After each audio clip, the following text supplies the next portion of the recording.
कभी कभी जिंदगी हमें ऐसे मोड़ पर ला खड़ा करती है जहां चुनाव करना बहुत मुश्किल हो जाता है। लेकिन जरा सोचिए, अगर किसी को चुनना पड़े, आपका पैसा या आपकी जिंदगी के बीच। सुनने में किसी फिल्म का सीन लगता है ना? लेकिन आज हम एरिक टूसेंट की एक किताब को समझने की कोशिश करेंगे जिसका नाम है योर मनी और your life, the tyranny of global finance. और इस किताब का तर्क ये है कि यही मुश्किल चुनाव पूरी के पूरे देशों पर थोपा जा रहा है। अच्छा, अब आगे बढ़ने से पहले एक बात बिल्कुल साफ कर लेते हैं। किताब का नाम सुनकर ऐसा लग सकता है कि ये शायद पर्सनल फाइनेंस या बजट बनाने के बारे में कोई सेल्फ हेल्प किताब होगी, लेकिन ऐसा बिल्कुल भी नहीं है।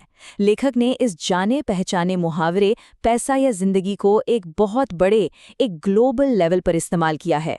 और ऐसा उन्होंने क्यों किया? एक ऐसी बहुत बड़ी समस्या को सामने लाने के लिए जिसका असर हम सब पर पड़ता है। जरा एक पल के लिए सोचिए।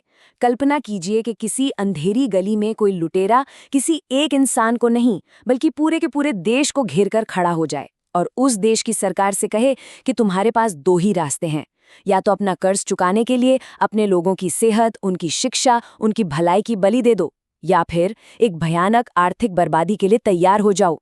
यही वो चौंकाने वाला सवाल है जिससे ये किताब उठाने की हिम्मत करती है। और यकीन मानिए, ये ग्लोबल फाइनेंस को देखने का हमारा नजरिया पूरी तरह से बदल सकता है। तो सवाल ये उठता है कि आखिर हम इस मोड़ तक पहुंचे कैसे? ऐसी कौन सी ताकत है जो बड़े बड़े देशों को भी घुटनों पर ला सकती है? लेखक के मुताबिक इसका जवाब एक चीज में छिपा है, जिसे वो कहते हैं वित्त का अत्याचार। तो चलिए थोड़ा और गहराई में चलते हैं और समझते हैं कि ये पूरा सिस्टम, ये पूरी व्यवस्था आखिर बनी कैसे। देखिए, इस पूरी व्यवस्था की जड़ में एक बहुत ताकतवर विचारधारा है जिसे कहते हैं नव उदारवाद या नियो लिबरलिज्म। अगर बहुत ही आसान भाषा में समझें तो इसका मतलब है कि बाजारों को पूरी तरह से आज़ाद छोड़ देना चाहिए और सरकारों को उसमें कम से कम दखल देना चाहिए। मतलब नियम कानून कम हो, सरकारें स्वास्थ्य और शिक्षा जैसी ज़रूरी चीज़ों पर कम खर्च करें। और इसका नतीजा क्या होता है? नतीजा ये होता है कि जो बड़े बड़े वित्तीय संस्थान हैं, उनकी ताकत बहुत ज़्यादा बढ़ जाती है। और एक बात है, लेखक इस बारे में कोई गोलमोल बात नहीं करते, वो बिल्कुल साफ साफ लिखते हैं। अपनी किताब की एकदम शुरुआत में ही वो कहते हैं कि वैश्वीकरण का मतलब है वित्तीयकरण में बढ़ोतरी। और ये इस हद तक बढ़ गया है कि कुछ लेखक इसे वित्तीय बाजारों का अत्याचार तक कहने लगे हैं। सोचिए जरा, अत्याचार, ये कितना भारी शब्द है। इससे शुरू में ही पता चल जाता है कि ये कोई हल्की फुल्की बात नहीं है, बल्कि एक बहुत सीधा और गंभीर आरोप है।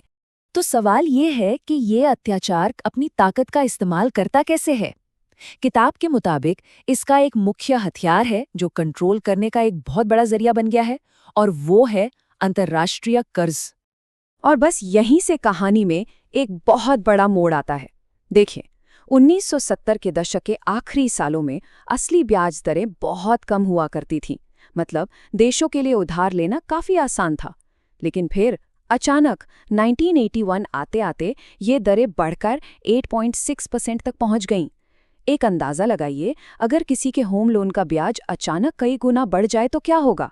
विकासशील देशों के लिए ये किसी तबाही से कम नहीं था। रातों रात उनका कर्ज इतना बढ़ गया कि उसे चुकाना लगभग नामुमकिन हो गया। और यहीं से शुरू हुआ ग्लोबल डेट क्राइसिस, यानी वैश्विक ऋण संकट। अब इस संकट से निपटने के लिए IMF और वर्ल्ड बैंक जैसी बड़ी बड़ी अंतर्राष्ट्रीय संस्थाएं एक समाधान लेकर सामने आईं। इन्हें कहा गया स्ट्रक्चरल एडजस्टमेंट प्रोग्राम्स। लेकिन ये कोई मुफ्त की मदद नहीं थी। ये ऐसे कर्ज थे जिनके साथ बहुत सख्त शर्तें जुड़ी थीं। मतलब वो देशों से सीधे सीधे कह रहे थे, ठीक है, हम आपकी मदद तो करेंगे, पर बदले में आपको अपनी पूरी अर्थव्यवस्था को हमारे हिसाब से, हमारे नव उदारवादी नियमों के हिसाब से बदलना होगा। अपने उद्योगों को प्राइवेट कर दो, सरकारी सेवाओं जैसे स्वास्थ्य, शिक्षा पर खर्च कम कर दो, वगैरह वगैरह। तो फिर हुआ क्या? इन सभी थोपी गई नीतियों का आखिर नतीजा क्या निकला? लेखक का कहना है कि इससे कोई सबका विकास या सबकी खुशहाली नहीं आई, बल्कि इसके कारण आधुनिक इतिहास में दौलत का सबसे बड़ा ट्रांसफर हुआ। और ये पैसा सिर्फ एक ही दिशा में बह रहा। और सच कहें तो यही इस किताब का सबसे बड़ा और केंद्रीय तर्क है कि ये जो कर्ज और स्ट्रक्चरल एडजस्टमेंट का पूरा सिस्टम बनाया गया था, उसका असली मकसद देशों की मदद करना था ही नहीं। उसका असली मकसद था दौलत के एक बहुत बड़े ट्रांसफर को मुमकिन बनाना। पैसा जो संसाधन से भरे विकासशील देश थे, जिन्हें हम ग्लोबल साउथ कहते हैं, वहां से निकलकर पहले से अमीर देशों यानी ग्लोबल नॉर्थ की तरफ जा रहा था। और ऐसा नहीं है कि इसका असर सिर्फ विकासशील देशों पर ही पड़ रहा था। यही विचारधारा दुनिया भर की अर्थव्यवस्थाओं को बदल रही थी, अमेरिका जैसे देश में भी। ये जो आंकड़े सामने हैं, ये सच में चौंकाने वाले हैं। 1978 से पहले देखिए, खुशहाली ज्यादा बटी हुई थी, गरीब और अमीर दोनों की आमदनी बढ़ रही थी। लेकिन उसके बाद कहानी पूरी तरह से पलट गई। सबसे गरीब 20% लोगों की आमदनी गिरी, जबकि सबसे अमीर 20% की आमदनी और बढ़ गई। ये साफ साफ दिखाता है कि कैसे उन्हीं नीतियों की वजह से अमीर और गरीब के बीच की खाई लगातार बढ़ती चली गई।